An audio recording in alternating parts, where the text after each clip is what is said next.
Hey there, Mary Sheila with BioYouth Labs, and today we are talking about fructose. And this is a very important conversation because fructose is something that we tend to get too much of in our diet, and it can have health consequences and contribute to different conditions. And we want to be mindful of how much we're having and the best form. So we're going to be talking about quantity and quality of fructose. Fructose is a simple sugar that is either comes in already as a simple sugar, as in fruit, when we eat fruit, or it can also come in as a part of a sugar, more complex, like a disaccharide or a polysaccharide, and we break it apart into a single molecule called fructose. Now, when we eat fruit, that is one of the main sources of fructose. Even fruit juice or even high fructose corn syrup. Those are some of the main ways that we can get fructose. And if I'm just going to say like something to kind of get us going is it is best to eat fructose in whole and complex forms, meaning if you have a sweet tooth and you want something sweet, it is much better for you to eat a piece of fruit than to have juice or soda that has high fructose corn syrup or anything else that's sweetened with high fructose corn syrup. It's going to be much better for you to eat the fruit. And here's why. Fructose is metabolized differently in the body than glucose is. When we eat glucose and our blood sugar rises, we release insulin. And insulin is like an escort, and it takes those glucose molecules to the cells. It's a hormone, so it's almost like a key, goes right up onto the receptor of the cells and lets the sugar in. That is what the cell will use for energy, metabolism. And the insulin is like, my work here is done. And then our blood sugar lowers after we've eaten that whatever it was that had some glucose or sugar in it. And that's how it works. Fructose, on the other hand, is metabolized by the liver. So it makes its way to the liver, and then the liver has to metabolize that sugar. And it will often metabolize it, and it will often turn it into fat. And you might use it for energy, but it will also turn into fat, especially if there's excess. So if you eat a piece of fruit, there is vitamins, there's minerals, and there's fiber that slow down the fructose making its way to the liver. However, if you drink fructose, like juice, or sometimes even very sweet smoothies where you've separated the fiber from the sugar in the blender, or soda that has high fructose corn syrup, there is very little filter. The fructose is going to beeline to your liver, and your liver is going to be overwhelmed with fructose. So it is going to be working really hard to convert that fructose. And if it gets backed up, you'll start to have excess fat in the liver, aka fatty liver. One way to know if you have this problem happening is if your triglycerides are elevated. So when you get a cholesterol lipid panel and you see high triglycerides, that's often a reflection of too much sugar and also possibly too much fructose, sometimes also too much alcohol that is overwhelming your liver. A fatty liver, just like anything that's maybe has excess, like fatty, you could think of it as just sluggish. It's not able to perform all of its jobs. And the liver is a very vital organ to our immune system, our digestive system, our overall blood building, energy levels. It's kind of like one of the CEOs. Maybe it is the CEO of so many things that happen. It literally humanizes so much of what we put into our body and turns it into us. It detoxifies. Our blood is constantly filtering through the liver, and the liver is detoxifying everything that's going through, helping to remove it out of the body or make things.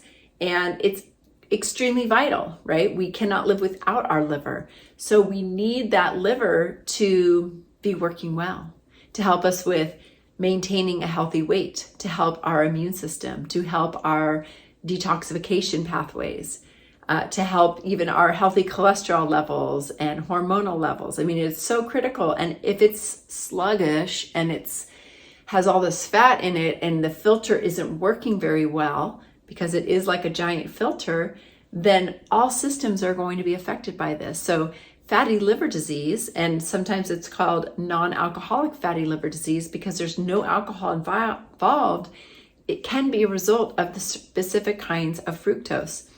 The other thing that can happen if we have too much fructose is we can have too much conversion in the body to uric acid. And that's something that can lead to things like kidney disorders or gout or even cognition issues. So it's really important to monitor the quality of the fructose that's coming in. So when it comes to fructose, I like to recommend the fructose that we're eating comes naturally from fruit. And I am a bigger fan of eating the fruit versus blending it or juicing it or anything like that. So eating a couple servings of fruit per day is a great idea. As a nutrition professional, I like to recommend that we eat fruit a little later in the day, in the afternoon when it is kidney adrenal time. So it's a great time to get that hydration that fruit gives us.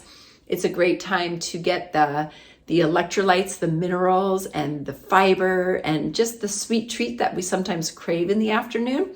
Maybe different than having chocolate or chips or anything like that. So it's a natural time to replenish.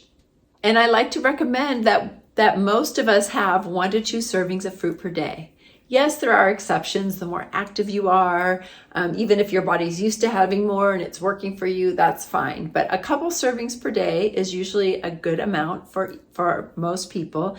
And then if you have blood sugar issues, if you have even liver issues, focusing on more lower glycemic. The lower glycemic fruits are the berries and the green apples and things like lemons and limes, which I know aren't even really that sweet, but those are the lower glycemic fruits. And then moderately glycemic fruits, to me, represent summertime and like things like, all the other kinds of apples and the other kinds of citrus and the stone fruits and, pomegranates and other fruits that tend to be available seasonally. And especially in the summertime, cherries and all kinds of yummy, delicious fruits. But it's nice to enjoy those during the time that they're in season. The other fruits that are higher glycemic include more of the tropical fruits and some of the sweeter summer fruits like grapes and melons and watermelons and things like mangoes and bananas and papaya. So those should be a little more intermittent and of course seasonal. We don't want to overdo those fruits because they are very sweet. So if you have blood sugar issues, sometimes you don't want to have some of the higher glycemic or maybe even the moderate glycemic on an empty stomach or when you're hungry, unless you pair it with something else. So you slow the sugar process down. So maybe you sometimes have nuts or seeds with a piece of fruit, or sometimes maybe a little piece of cheese with fruit or something like that. Doesn't always combine the best for everybody, or maybe you have a little bit of fruit at the very end of a meal just to have that sweetness come in. But generally speaking, we want to keep the high glycemic fruits down, not as much of those, and then favor the lower to moderate glycemic index and limit our servings to about 1 to 2 servings of fruit per day. So a serving of fruit is like, I'm eating a peach, or I'm having a cup of berries. Or maybe if you have a very large apple, you're just having half of it. Sometimes you have to moderate how much you're having if it's a very large piece and if it's also very sweet. So we want to pay attention to the sweetness of the fruit versus the more tartness or sourness of the fruit. The other thing we want to do is we want to avoid it when it is in liquid form because there is no filter and that is harder on our liver. And we want to ease the load on our digestive organs and our organs of metabolism and have less of that. So we want to look at labels, and we also want to eliminate and avoid as much as possible high fructose corn syrup. Okay. This is highly synthesized, a lot of commodities involved here too. So it's actually more expensive to make, but because of all the subsidies that the corn industry gets, it's a cheaper food. That's why it is put into things, because it's cheaper than sugar. It can be very damaging, and it is a contributor to diabetes type 2 and to cardiovascular disease. And it's in a lot of things that you wouldn't even know that they would be in. A lot of packaged foods, a lot of dips and dressings and juices and sodas. So read your labels, look for that high fructose corn syrup, avoid it at all costs. As much as you can, and let it be inspiring to look at a label and say, yeah, no, thank you. I'm not going to have this. Make your own dips and dressings, you know, and drink more water versus juice, and eat a piece of fruit when you want something sweet. And that is a great way to support the liver, to support your cholesterol and lipid levels over time, and to support your weight management and maybe reduction of weight if that's something that you need to do. All of those things are going to help. And so enjoy whole fruit, a couple servings a day, and avoid the juices and the high fructose corn syrup, and you should be good to still enjoy fruit. And I say this because I think sometimes people think that fruit is bad, and it's not bad. It still does contain a lot of vitamins and minerals and antioxidants and good fiber and delicious taste. So when you crave the sweet flavor, enjoy a piece of fruit, right? Doesn't that sound delicious? So I hope that's helpful. I welcome your questions, and I will see you in the next video. Thanks so much. Have a great day.